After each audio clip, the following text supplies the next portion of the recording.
Muy buenas tardes a todos, amigos y amigas. Saludos a Justo Reyes, Paco Barreto, presidente y vicepresidente de la Fatguere. Susi Barreto, buenas tardes. Andrés Padilla, también miembro de la Junta Directiva de la Fatguere. Y también en este octavo programa tenemos como invitado a don Basilio Valladares, alguien que nos va a dar un poquito de información, algunos datos más sobre este COVID-19. Saludos también de quien les habla, José Manuel Melián, de Onda Rural Tenerife. Muy buenas tardes a todos y todas y bienvenidos. Buenas tardes. Buenas tardes. Buenas tardes. Pues José, ¿qué tal? Una semana más, vamos a tratar, seguimos en confinamiento, ya en esta segunda fase de desescalada.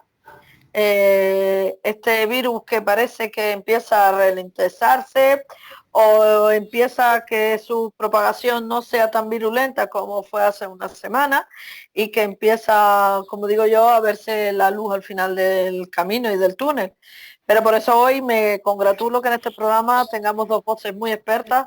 Permítanme darle las gracias a un gran investigador, a don Basilio Valladares, Premio Canarias, fue decano de la Facultad de Farmacia, vicepresidente del SEMSI, es decir, una auténtica autoridad canaria en este tema, podemos decir, alguien que seguro nos va a informar y nos va a decir mucho más de lo que nosotros podemos saber a simple vista por medio de información, y por supuesto a nuestro compañero de la Fatguere, Andrés Padilla, que en su labor de farmacéutico también es un auténtico entendido y nos puede dar ese punto de vista que han vivido la farmacia y si se han sentido desprotegidos, no protegidos, me imagino que absolutamente como muchos españoles.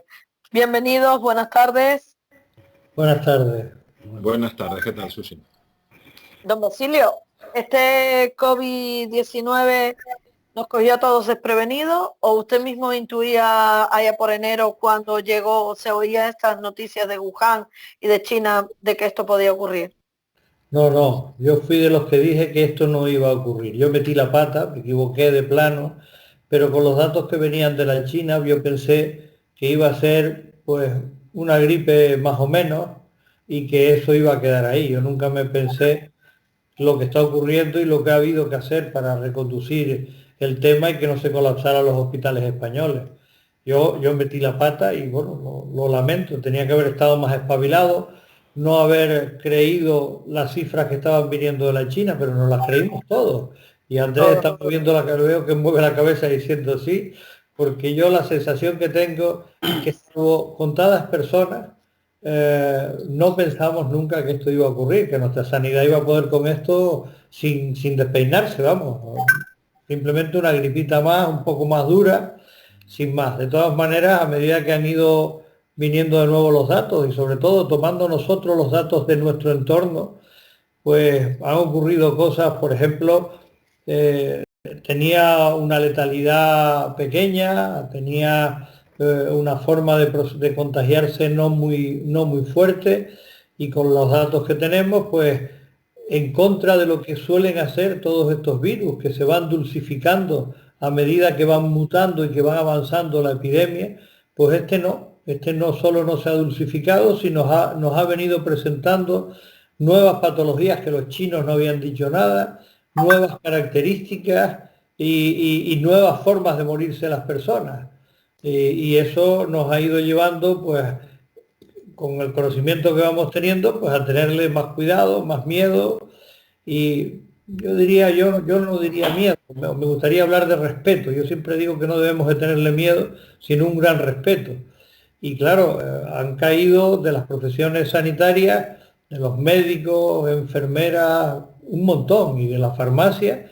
Mi hijo, como bien dijo Andrés antes, me dio las cifras a nivel nacional y hay un montón de farmacéuticos, de auxiliares de farmacia que se han contagiado con un montón de problemas. Y luego si seguimos con las personas que han tenido que estar en la calle, estamos hablando de Policía Nacional, de Guardia Civil, eso ha sido, vamos, no pensábamos que eso fuera así. Y a medida que les vamos haciendo análisis, vamos viendo ahora con lo que está ocurriendo con el sistema inmune y se están viendo cosas nuevas, pues bueno, se está conociendo más y mejor.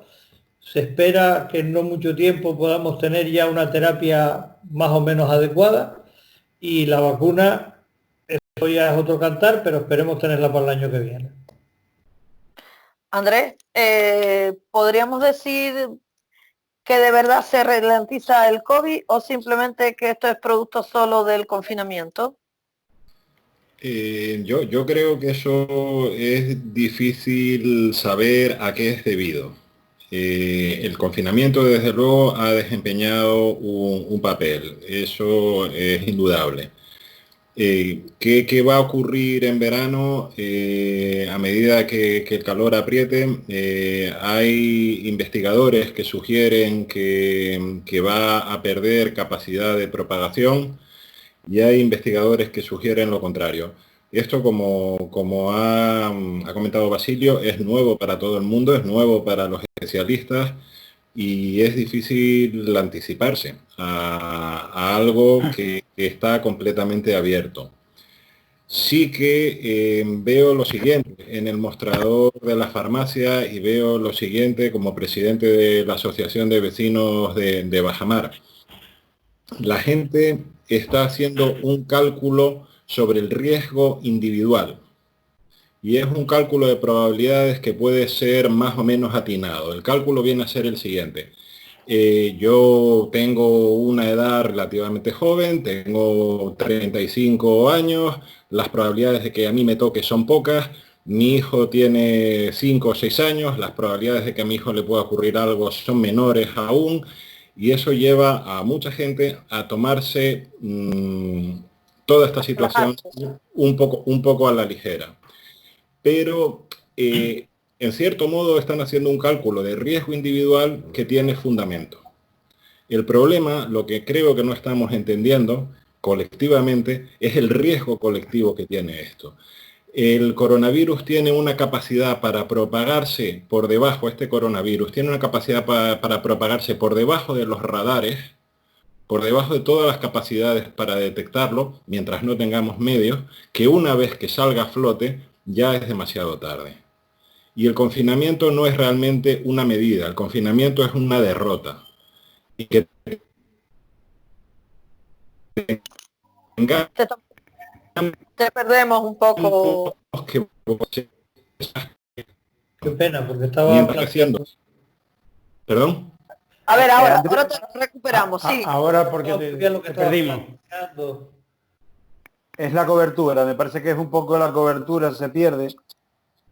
Donde estás, donde estás ubicado, como que se pierde un poquito la cobertura. A ver si volvemos a recuperarte. Ahora sí, ahora te volvemos a escuchar. ¿Te volvemos a escuchar? No, se le pierde la señal al compañero Andrés Padilla. Disculpen, no sé dónde sí, no sé dónde seguramente la zona... Fue una pena porque era súper interesante esta última parte, ¿no, Basilio? Sí. ¿Verdad? Ya veo que vuelve otra vez los ojos. Habla Andrés, a ver. Bien. Yo, a ver si hay oportunidad, porque la verdad es que desde que empezó el confinamiento en Bajamar hemos tenido realmente muy mala cobertura. Yo estaba comentando que la gente está haciendo un cálculo sobre el riesgo individual de contagiarse, un cálculo de probabilidades que a lo mejor tiene fundamento y mucha gente concluye que el riesgo es pequeño. Si vamos sumando imprudencias pequeñas, que el riesgo individual es pequeño, nos encontramos en una situación donde el riesgo colectivo de que nos vuelvan a confinar es alto. Y eso va a provocar una situación económica y social desastrosa para todos. El confinamiento no es una medida, es una derrota. Y volver a confinarnos es lo que tenemos que evitar a toda costa, en particular en Canarias. Eso es un poco... Yo comparto absolutamente contigo esa opinión. Yo estoy en la calle, yo trabajo y veo que últimamente pues no se está, por eso decía que esta desescalada o va muy deprisa o esa información que se hace llegar a la opinión pública también es como ya el riesgo ha pasado, que estoy seguro que no ha pasado, sigue estando latente y me preocupa muchísimo cómo mucha gente se lo toma a la ligera. Compañeros de Justo, Paco, ¿tenéis algo que aportar o cedo? Yo hoy prefiero escuchar bastante porque bueno, estamos ante dos profesionales que nos van a ilustrar, que nos van a poner al día y si acaso luego ya, según vayamos avanzando, sí que preguntaré en cosas que nos está faltando hacer como estamos en el municipio, pues en el municipio. Pero bueno, entiendo que mejor sigamos, que nos sigan ilustrando, al menos para mí. Y luego más adelante sí que haré alguna cuestión simplemente para ver en qué estamos fallando en el municipio. Igualmente, yo he venido aquí para oír a los profesionales. Hoy justo, hoy se ve que las coberturas por ese norte de los municipios no están bien. Vale. Justo, espera, Susi, justo, tú nos escuchas, ¿verdad? Claramente.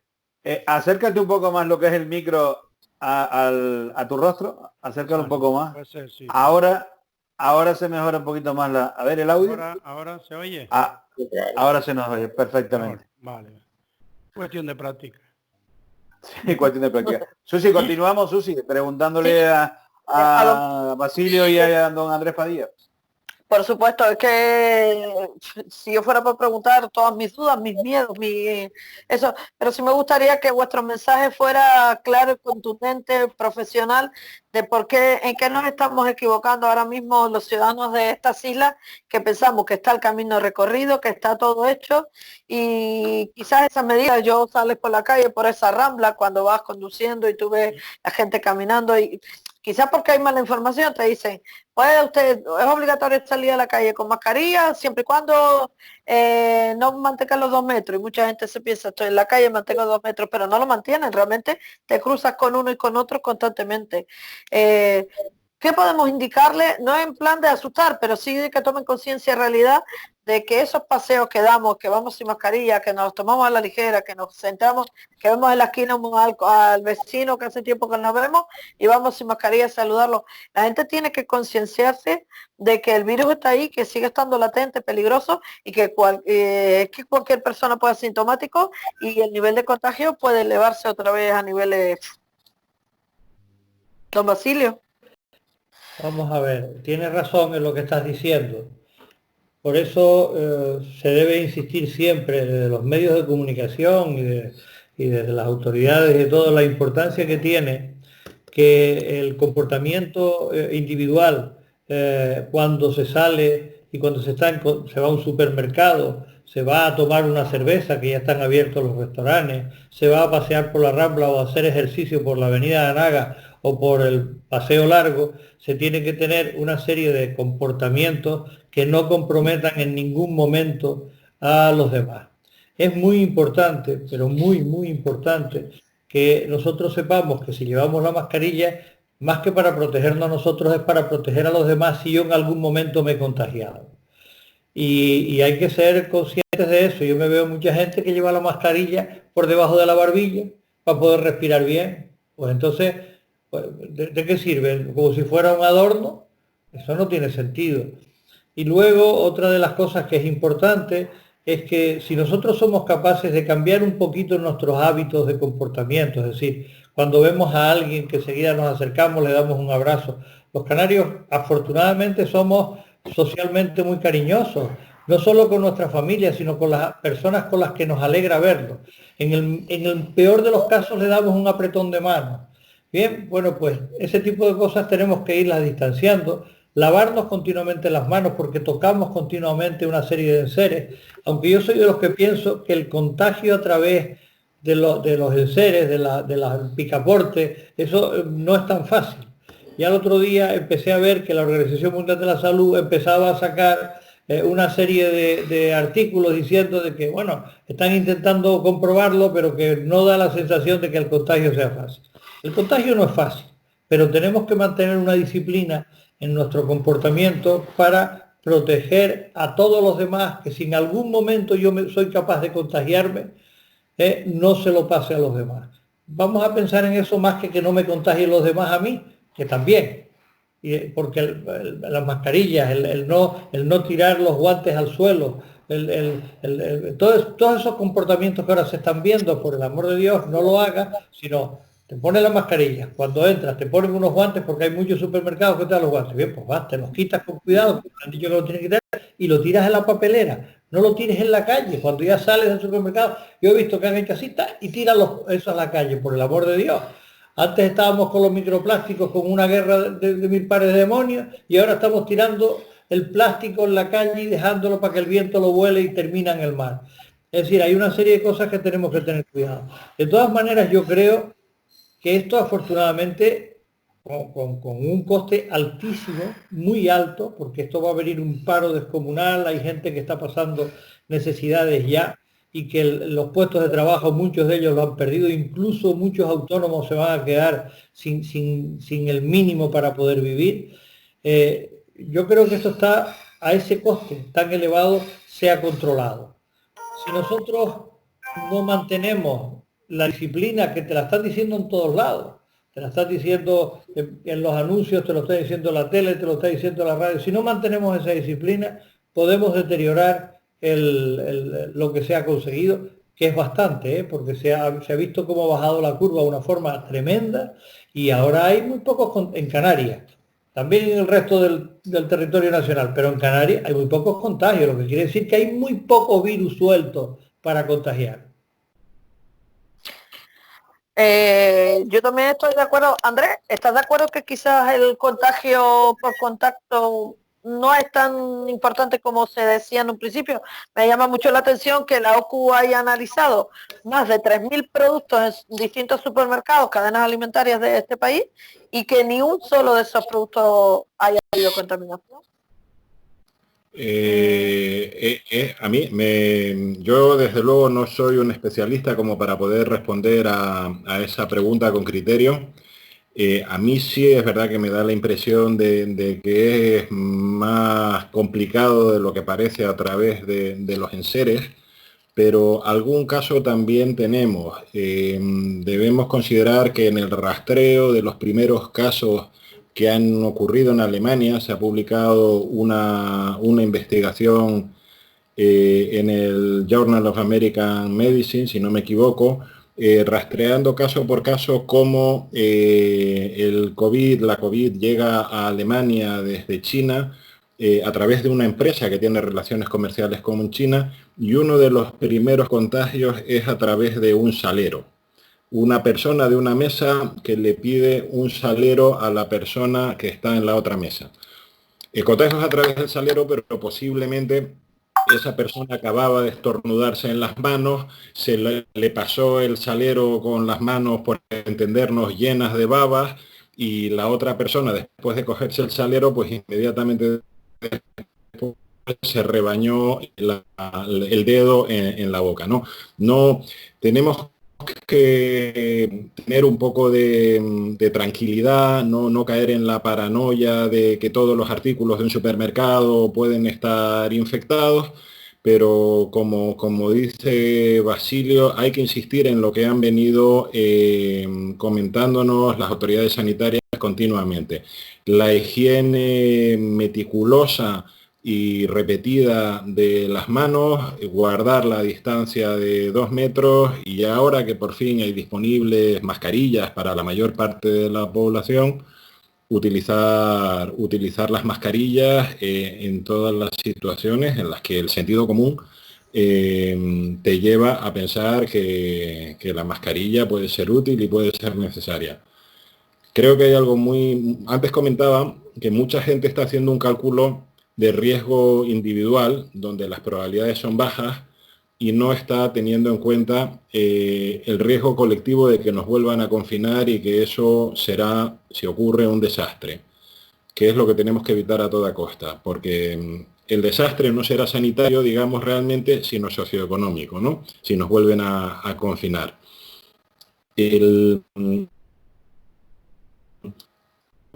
Lo que ocurre es que trasladarle eso a la población es muy complicado, porque por naturaleza humana tendemos a pensar en nosotros mismos y en nuestro entorno más inmediato.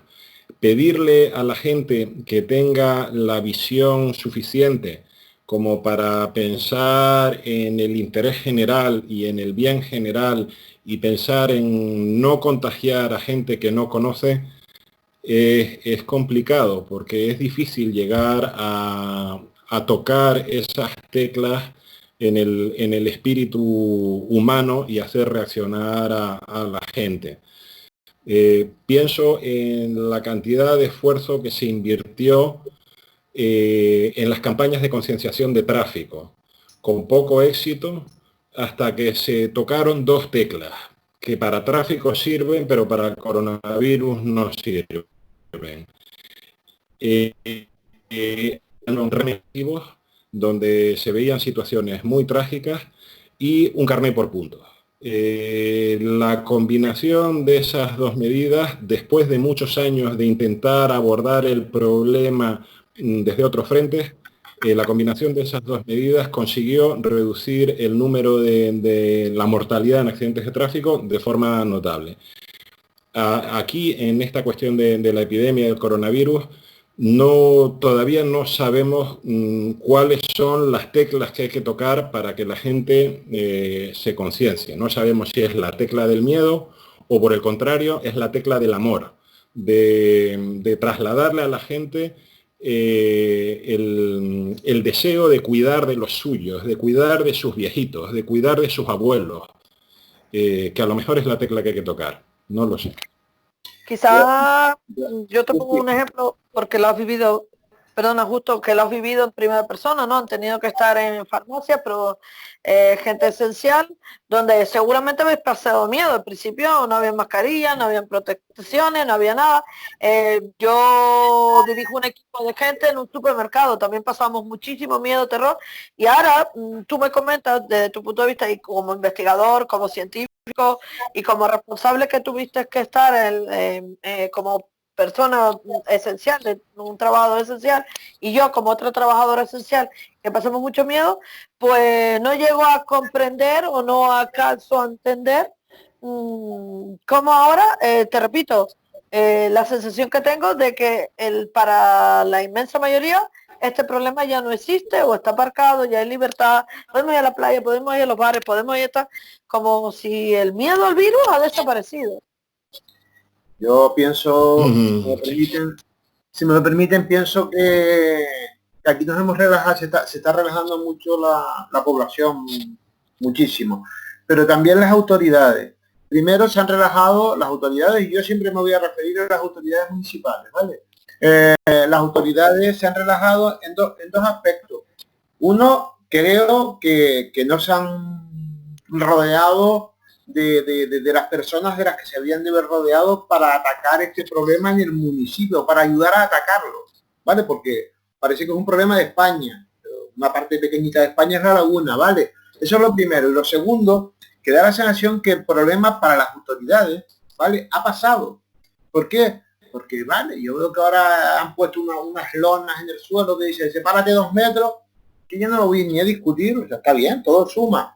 Pero yo no he visto, como comentaba Andrés, una campaña de concienciación. Antes teníamos a la UME y a los coches de protección civil. Pasaban por delante de casa del orden de 2 veces a la hora, aproximadamente. No sabes, quédate en casa, no sabes. Bueno, y ahora no, esos mismos coches no podrían estar para recordar a aquellos que son insolidarios, ¿vale? Aquellos que que han perdido el miedo, aquellos que han perdido el respeto. Oye, sepárense lo de los 2 metros, usa la mascarilla, no tires una mascarilla al suelo, invertir en que para que no tirarla a aquello, y no es una disculpa para que la tira, yo soy incapaz de tirar algo al suelo y me repatea cuando camino y veo las mascarillas en el suelo, pero ponerle papeleras para que las puedan tirar, ¿entiendes? Porque esto que consigas un container, tú te puedes venir, yo vivo en la Puesta hasta la laguna y creo que no encuentras una papelera en todo el tránsito, ¿no? Bueno, los containers, yo si tengo que tirar algo, espero al siguiente container, ¿vale? No sé, yo estoy viendo que creo que queda un mundo por hacer y que nuestras autoridades, pienso, que se han relajado enormemente, ¿eh? Estamos atendiendo otra vez la inmediatez, pero la inmediatez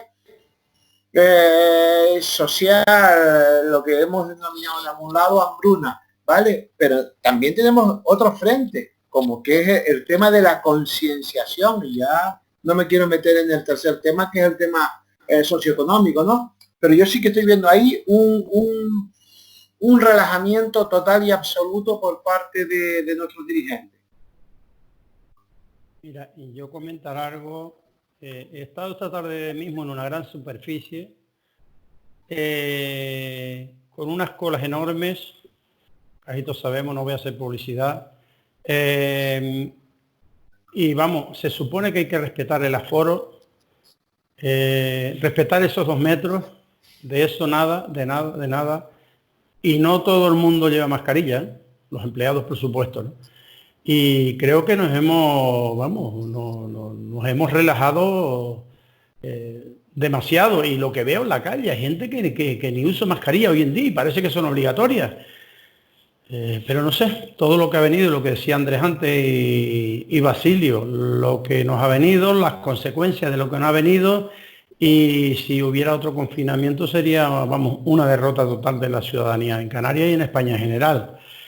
Y sí quería hacerle una pregunta también a Basilio, creo que el otro día, y no lo entendí muy bien, el tema de los niños, los menores de 12, 14 años hasta más pequeños, la inmunidad o posible inmunidad que puedan tener, pero que también a la vez pues pueden ser transmisores del COVID-19. Bien, el otro día, cuando estuvimos hablando, ¿te acuerdas que dije, tengo algunos datos, pero no tengo todos los datos de las analíticas que estamos haciendo todavía? Y te dije, este fin de semana, mis nietos que han estado con mi hija que tuvo COVID y mi yerno, y han convivido, por lo tanto lo normal es que lo hubieran tenido, te diré si tienen o no inmunidad. De los trabajos que hay, lo que pasa es que, claro, es prácticamente imposible leer lo que está saliendo. Muchas cosas son cosas repetitivas y están saliendo, no sé, miles de artículos. No he visto nunca un monotema tan impresionante en toda la bibliografía científica del mundo. Entonces, seleccionas algunos y bueno, todos te dicen los niños no la padecen de forma general. Hay algún niño que ha muerto en Inglaterra, esta mañana oí que había muerto en Estados Unidos, pero los niños, de lo que yo tengo de mi entorno, de la gente que yo conozco, entre ellos mis nietos, ni se enteraron, pero ni se enteraron. Entonces la segunda pregunta, pues están diciendo, no, es que los receptores de las células pulmonares, la AC, la no sé qué, no los tienen maduros y por lo tanto el virus no es capaz de entrar. Bueno, si no es capaz de entrar, no hay inmunoglobulina. Y si no es capaz de entrar, no es capaz de transmitir, porque tienen que asentarse de alguna forma un cierto tiempo para transmitirlo. En cambio, hay trabajo que dice que sí, que los niños pueden transmitirlo. Pues bien, los niños tienen inmunoglobulina. Mis nietos, una niña de 7 años y otro de 4, tienen inmunoglobulina, lo que quiere decir que el virus le entró. Para poder generar esa IgG, que era la única que tenía, lo cual es lógico, por el tiempo que hace que ya mi hija y mi yerno están bien. Por lo tanto, tienen inmunoglobulinas. Lo mismo ocurrió con mis sobrinos de Madrid. Bien, los niños de forma general no lo padecen. No pueden tener la infección, pero no tienen la patología. Por lo tanto, la vuelta al colegio debe de ser light para los niños. Podrán ir, podrán dar las clases, están con unos líos que si las vamos a dividir por 2, bien. Porque la segunda parte es que el niño tiene inmunoglobulinas, luego el virus le entra y si le entra lo pueden transmitir. No tienen patología y a medida que sea joven y fuerte, como explicó antes Andrés, lo explicó perfectamente. La señora de 35 años, yo con la edad que tengo, escapo con un catarrito y mi hijo que tiene 5 años no le va a pasar nada. Por lo tanto, a nosotros se acabó el problema. No, hombre, no. Y en eso Andrés tenía toda la razón. Es que tú con 35 lo puedes transmitir, tienes que tener cuidado. Y tu hijo, que no lo va a padecer, no va a tener ninguna patología, también la puede transmitir. Por lo tanto, eso es un cuidado. Y además, confirmado. Es decir, a mí me gusta confirmar con mis trabajos. Yo las cosas que hacen los demás me las leo porque te informan, pero no hay nada mejor que la experiencia personal. Y la experiencia personal en varios niños a los que he analizado es que tienen inmunoglobulina. Algunos no la tienen, pero también he analizado adultos dentro del mismo foro familiar donde han habido positivos por PCR y con una IgG positivo, y luego la mujer y los niños y tal, todos negativos. Es decir, el virus no los coge todo el mundo, los cogen, no sé cuál es la causa aleatoria de que unos sí y otros no, pero no lo cogen todos. Y podemos poner ejemplos que todos conocemos. ¿Se acuerdan del alemán que vino con 5 personas más? Solo lo pasó el alemán. ¿Se acuerda de la familia en Mallorca que el padre lo tenía y convivía con la madre y 2 hijas? Solo lo pasó el padre. Luego, el virus no le entra a todo el mundo, ¿vale? Pero a los que le entran, le generan su inmunidad. Hay también un porcentaje pequeño de que no genera inmunoglobulinas y se curan. Eso para mí es antisistema inmune, pero tendremos que averiguar por qué ocurre eso, porque también he tenido casos de eso. Por tanto, mi experiencia personal en los niños es que no la padecen, pero sí tienen el virus, son capaces de transmitirlo, y es lo que llamamos los asintomáticos. Pues los niños entran dentro del grupo de los asintomáticos. Yo no sé si te he contestado correctamente, justo que el otro día lo dejé en el aire porque me faltaban pruebas que iba a hacer. Sí. Sí. Efectivamente. Una pregunta y una curiosidad ahora como tinerfeña, ¿no?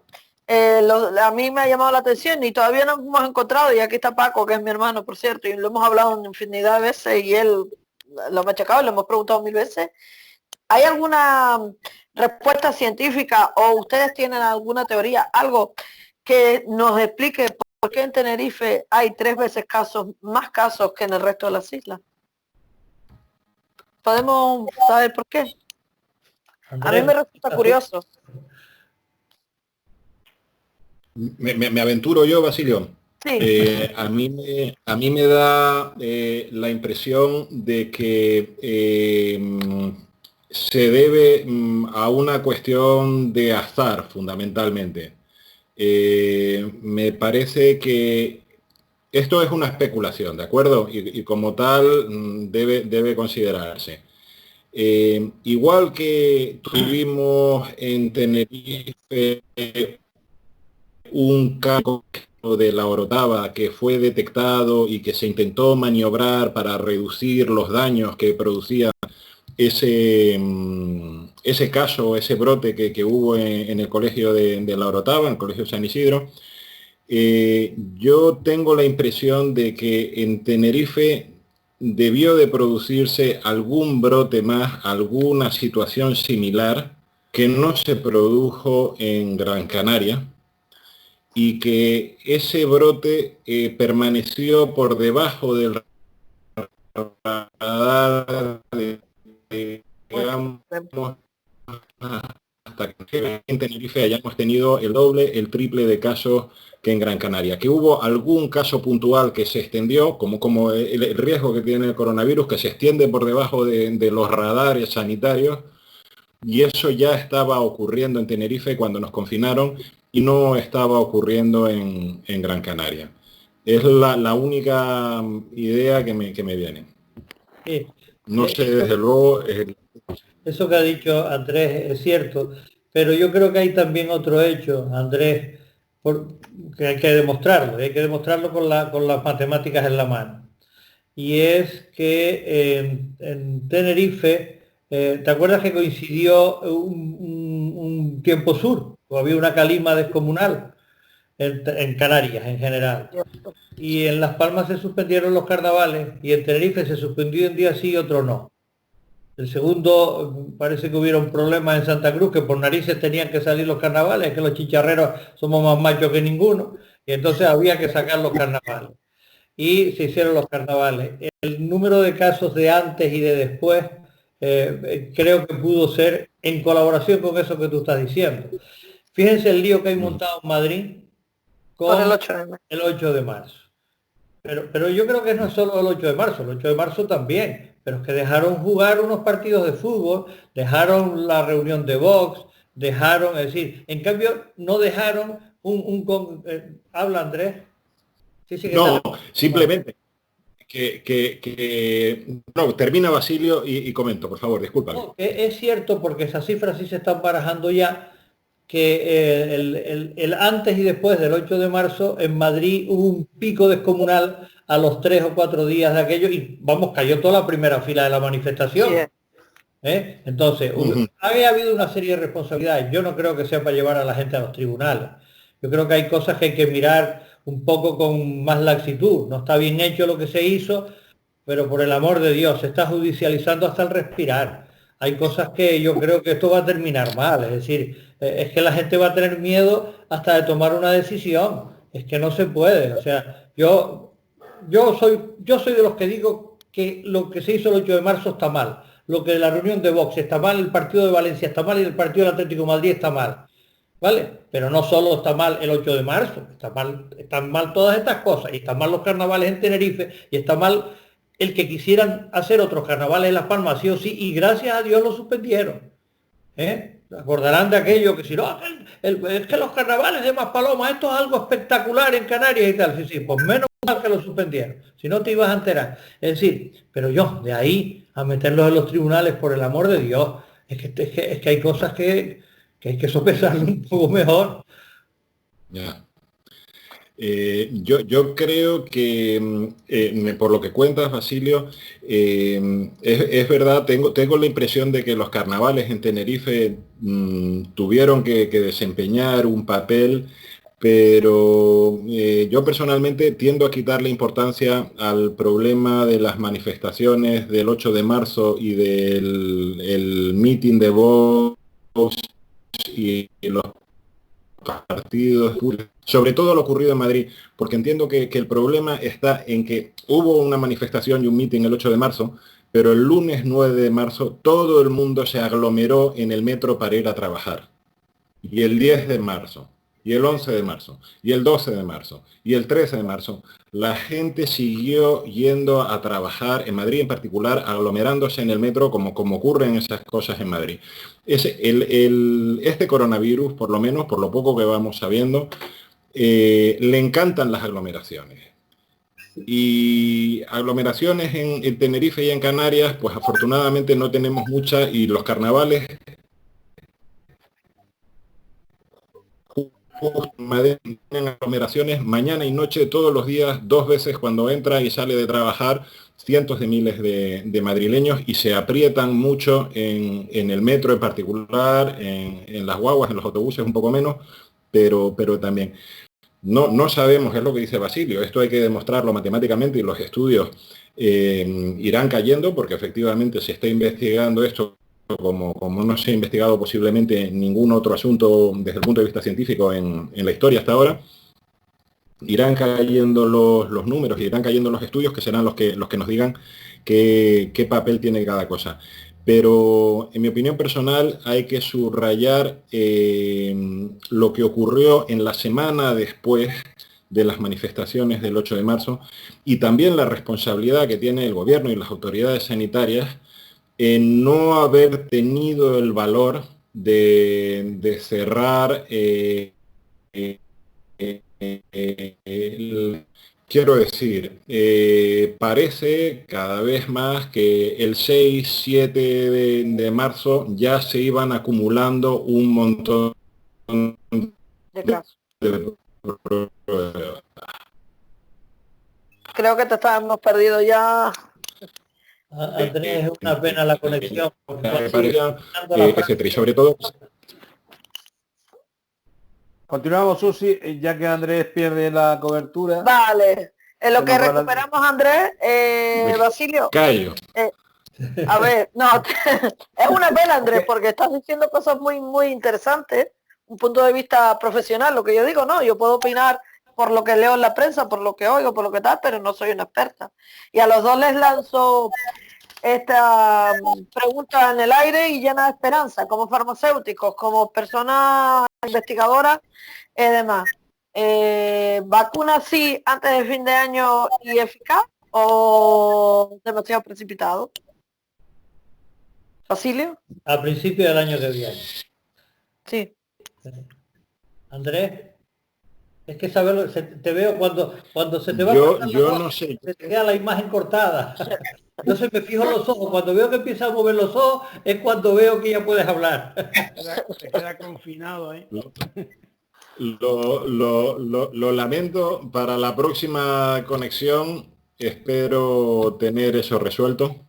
Yo la verdad es que no tengo conocimiento suficiente para saber cuándo vamos a tener disponible una vacuna. Voy a responder, si se me permite, haciéndole una pregunta a Basilio. Hay un proyecto de vacuna en España que coloquialmente tiene bastante buena pinta, que es el proyecto de Luis Enjuanes, el virólogo que trabaja en el CSIC, que está intentando desarrollar una vacuna que a mí me gustaría pues que Basilio nos explicara un poco, si es posible, las peculiaridades que tiene esa vacuna y cómo considera él si vamos a terminar vacunándonos con una vacuna de un tipo procedente de China, o vamos a apostar por otro tipo de vacuna cuando llegue aquí a España. Que nos dé su opinión. En mi opinión, habrán varias vacunas que llegarán más al final y que se empezarán a producir. Si solo es una vacuna es un problema, porque tendrán que producir miles de millones de dosis, sobre todo si la tienen que dar no en una dosis, sino en 2 dosis o 3 dosis. En España en este momento están avanzando 3 vacunas distintas de 3 investigadores distintos. El primero es Luis Enjuanes, como bien ha dicho Andrés. Luis Enjuanes es un hombre de 75 años, que es profesor ad honorem en el Consejo Superior de Investigaciones Científicas y está trabajando con una vacuna de virus atenuado. Va bien, está dando respuesta en ratones y va a pasar ya a hacer las primeras pruebas en humanos. El segundo es Mariano Esteban. Mariano Esteban, no sé la edad que tiene, debe tener 72, 73, debe tener más o menos la edad mía, y también está jubilado. Pero también es un gran virólogo y tiene también otro tipo de vacuna, pero no por el mismo sistema, está hablando de unas proteínas recombinantes. El tercero es Vicente Larraga. Vicente Larraga, con una empresa veterinaria del norte de España, ya había elaborado una vacuna frente a la leishmania, pero una vacuna de DNA. Él tenía un virus al que le metía una serie de fragmentos de DNA para que expresasen una proteína. Entonces le han dicho: Vicente, aunque estés jubilado, porque también está jubilado, ¿por qué con tu vacuna de leishmania no le quitas las proteínas de leishmania, le metes la de los virus y no la saca? Y se puso a trabajar. Tenemos en España 3 vacunas. Si salieran las 3, serían capaces las empresas de producir entre 300.000 y 400.000 dosis con cierta celeridad. No da para vacunar España, pero por lo menos tendríamos una variedad en donde podrían avanzar de forma importante. Los chinos están ya probando en humanos. La de Moderna en Estados Unidos, que salieron el otro día diciendo que ya tenían la solución y que las acciones, cada vez que oigo eso, me pongo malo, porque cuanto que suben las acciones de algo, luego no funciona. Lo único que es una parte económica, es verdad. Le puedo dar, a eso sí que le puedo poner un montón de ejemplos. Y Andrés lo mismo, porque él, que está metido en la farmacia, sabe cuántas veces le han prometido que le va a llegar a la farmacia algo fantástico, y el laboratorio, por las nubes las acciones, y luego no sirve para nada. Bueno, pues el de Moderna es un sistema de vacunas nuevo. Lo que hacen es que le insertan RNA mensajero. Eso no han habido vacunas hasta ahora de eso. Pero bueno, dice que van a producir 1.000 millones de dosis. 1.000 millones de dosis le da para 500.000 personas, porque pinchaban 2 veces. Pero 500.000 personas no es ni Nueva York. Y ya dijo Donald Trump que eso era para ellos. Con lo cual a nosotros no nos llega la dosis de Moderna. Esto, lo interesante sería que las 20 y tantas que hay en el mundo empezando a funcionar, los chinos van por delante, los americanos después, los españoles ahí estamos.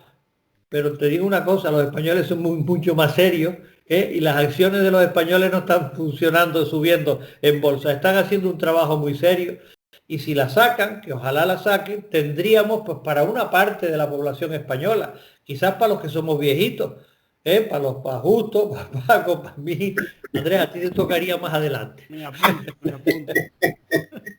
Y la fly. Una reflexión, si me permites, Basilio. Sí. Esta pandemia tiene un componente de edad donde los más afectados son los más mayores, los más viejos, donde los jóvenes tendemos a, aunque no lo queramos admitir, tendemos a despreciar el valor social que tienen las personas mayores. Ya han vivido bastante, pues tienen 75 años, pues tienen 80 años, pues total, que se muera un niño de 6 años es un drama, que se muera una persona de 75 años es ley de vida, ¿no?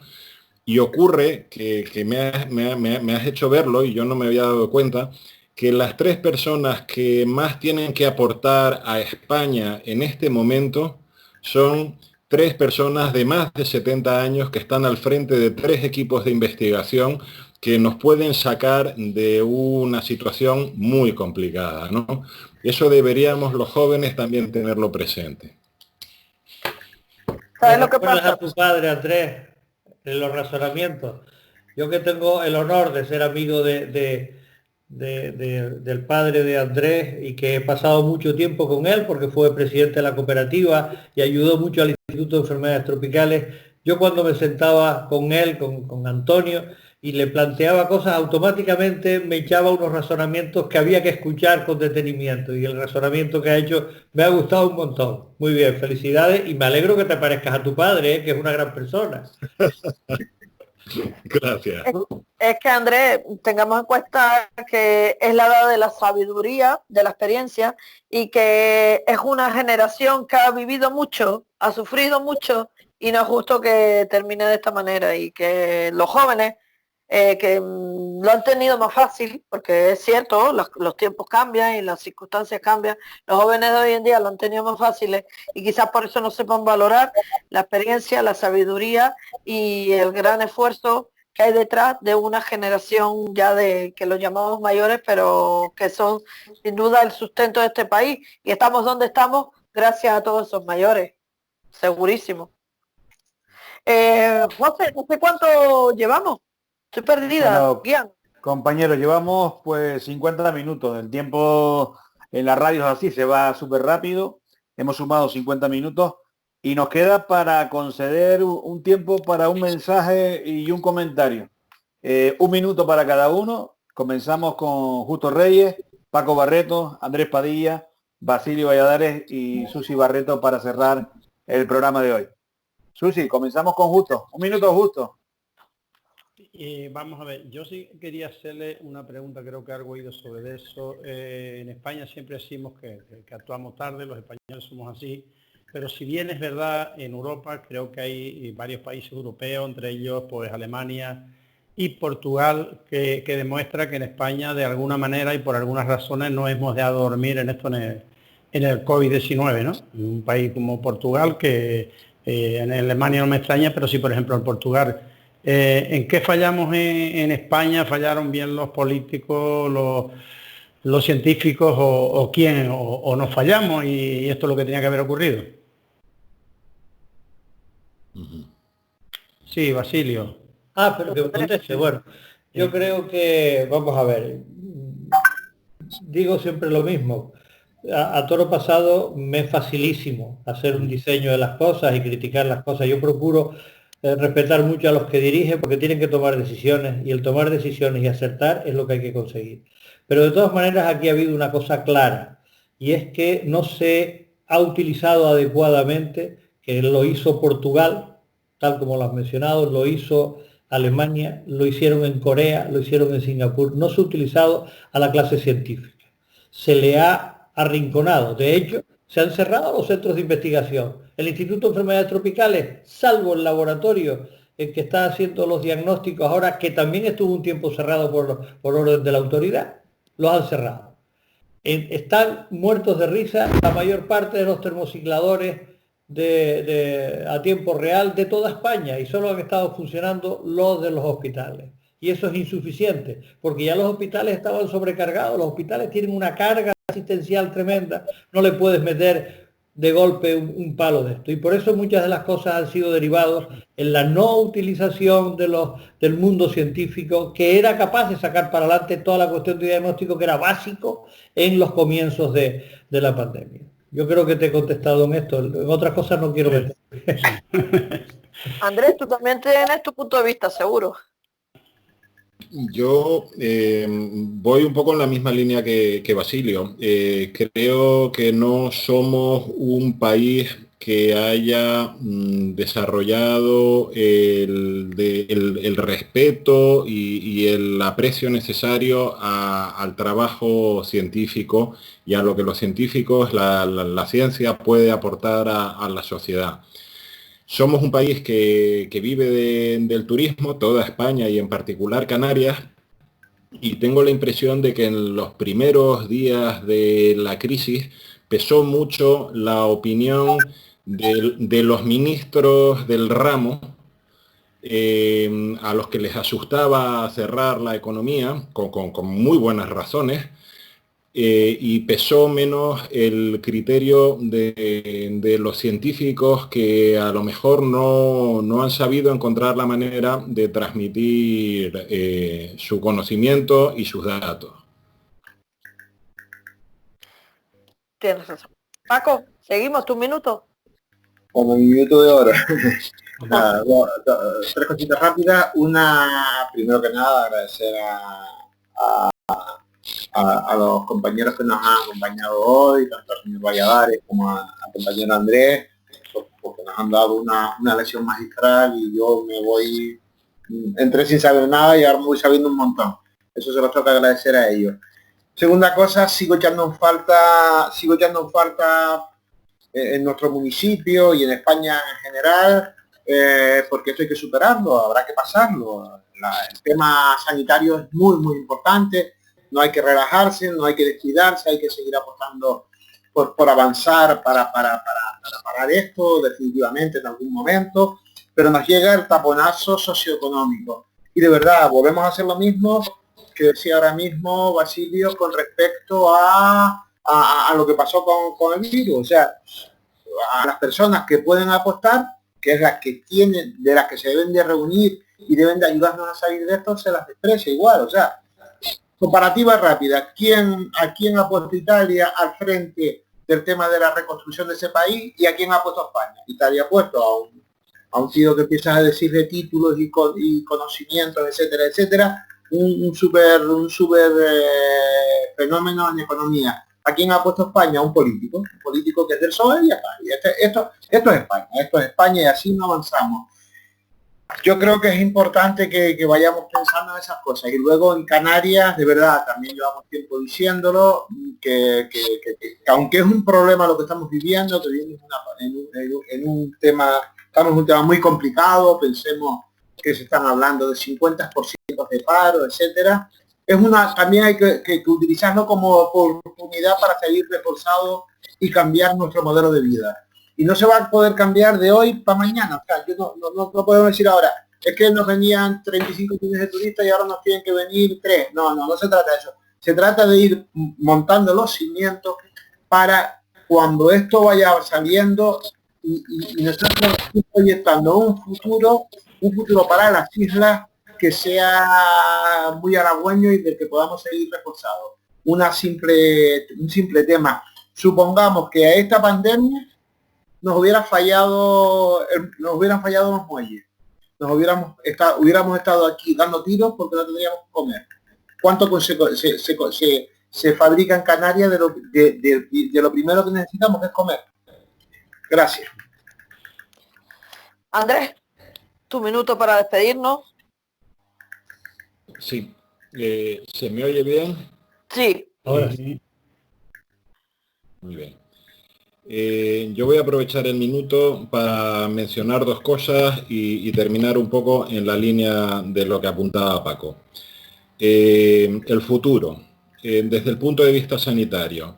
Ahora que tenemos lo que ha ocurrido con el coronavirus más o menos fresco, recordemos el problema de las resistencias a los antibióticos. Se están utilizando los antibióticos, en particular en el mundo de la veterinaria, con poco control, demasiada soltura, y eso está generando todo tipo de resistencias y también en antibióticos de uso humano. Tenemos cerca, y esto lo sabe Basilio muchísimo mejor que yo, problemas como el ébola o problemas como gripes más virulentas que la gripe estacional a la que estamos acostumbrados, a los que los políticos y las autoridades sanitarias deberían encontrar la manera de anticiparse, de establecer, de ir desarrollando planes de actuación que se anticipen. Y luego, por último, tenemos el problema del cambio climático. Lo estamos viendo venir. ¿Qué necesitamos para que las autoridades políticas reaccionen con un poco de anticipación? Tenemos tragedias de delante en la puerta. A nivel municipal, a nivel autonómico, reinventarnos como archipiélago, con otro tipo de industria, con una cierta autosuficiencia energética, pensar en el cambio climático y pensar en los riesgos sanitarios. Eso es todo. Don Basilio, un minuto para despedirnos, por favor. Bien, mira, yo voy a poner 3 puntos en este minuto. Primero, yo creo que no hay que tenerle miedo al coronavirus. Lo que hay que tener es mucho respeto y pensar más en lo global que en lo particular de cada uno. Ya lo puso antes Andrés muy bien y creo que es fundamental. Pero no tenerle miedo, sino mucho respeto. Lo segundo, que hay que respetar a la ciencia. Es decir, los científicos españoles hubieran sido capaces, al igual que pasó en Portugal, en Alemania, en Singapur y en Corea, de fabricar los kits de diagnóstico y no depender del exterior. Hemos estado mirando para el cielo, esperando a que los demás nos quisieran vender test de más o menos sensibilidad y especificidad. Mientras tanto, el director nuevo del Instituto de Enfermedades Tropicales, que se llama Jacob, diseñó un test de diagnóstico fantástico, con una sensibilidad superior a lo que estaban viniendo en el mercado. Por lo tanto, creer un poquitito en la ciencia que se hace en España y apoyarla. Y tercero, y ya lo has dicho aquí Paco, lo dijo antes y se ha mencionado en varias ocasiones, tenemos que depender de nosotros. Es que somos tan tontos que no somos capaces de fabricar mascarillas, batas, guantes. Lo tenemos que comprar todo en la China porque es más barato. Eso ha llevado consigo que tengamos una dependencia del exterior en cosas muy simples. Y eso es lo que ha llevado a que nuestros sanitarios estuvieran desprotegidos, que en las farmacias no hubieran mascarillas, que la gente que se aprovechaba le vendía el coste de las farmacias. Llegaron algunas mascarillas a precio de oro, tuvo que intervenir el Consejo General del Colegio Farmacéutico y los farmacéuticos para decir, ni hablar, este precio hay que controlarlo, porque no había forma de controlarlo. Una cosa carísima. Todo dependiendo del exterior. Lo que dijo de la alimentación antes Paco es cierto.